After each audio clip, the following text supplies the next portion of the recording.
سورہ آل عمران کا 4واں رکوع اور تیسرے پارے کا 12واں رکوع۔ اللہ رب العالمین نے ارشاد فرمایا، قل، اے محبوب آپ فرمائیے، ان کنتم تحبون اللہ،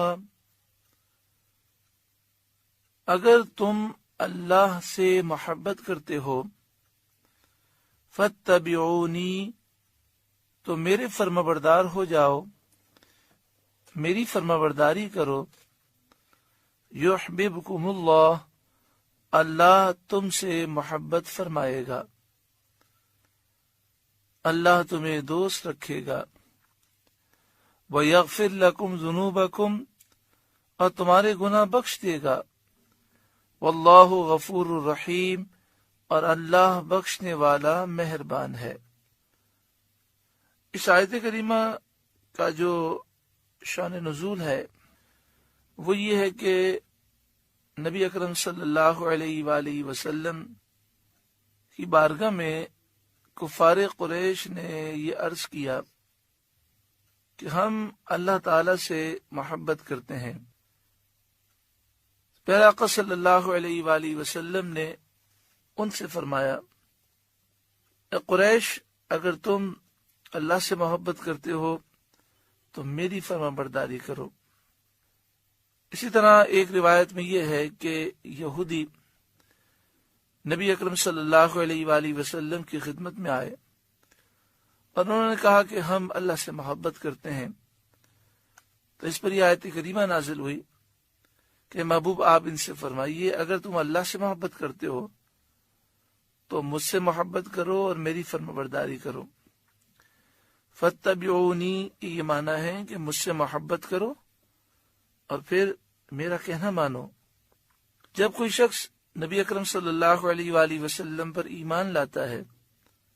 حضور صلی اللہ علیہ وآلہ وسلم سے محبت کرتے ہوئے آپ کی فرمانبرداری کرتا ہے، تو اسے کیا اعزاز حاصل ہوتا ہے؟ فرمایا، یحببکم اللہ، اللہ تم سے محبت فرمائے گا، وَيَغْفِرْ لَكُمْ ذُنُوبَكُمْ، اور اللہ تمہارے گناہ بخش دے گا۔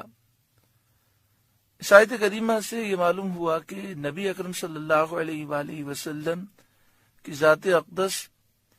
اللہ کا قرب پانے کا ذریعہ ہے، وسیلہ ہے۔ جو شخص نبی اکرم صلی اللہ علیہ وآلہ وسلم کی شان و عظمت کو نہ سمجھے اور آپ سے محبت نہ رکھے، آپ کی فرمانبرداری نہ کرے،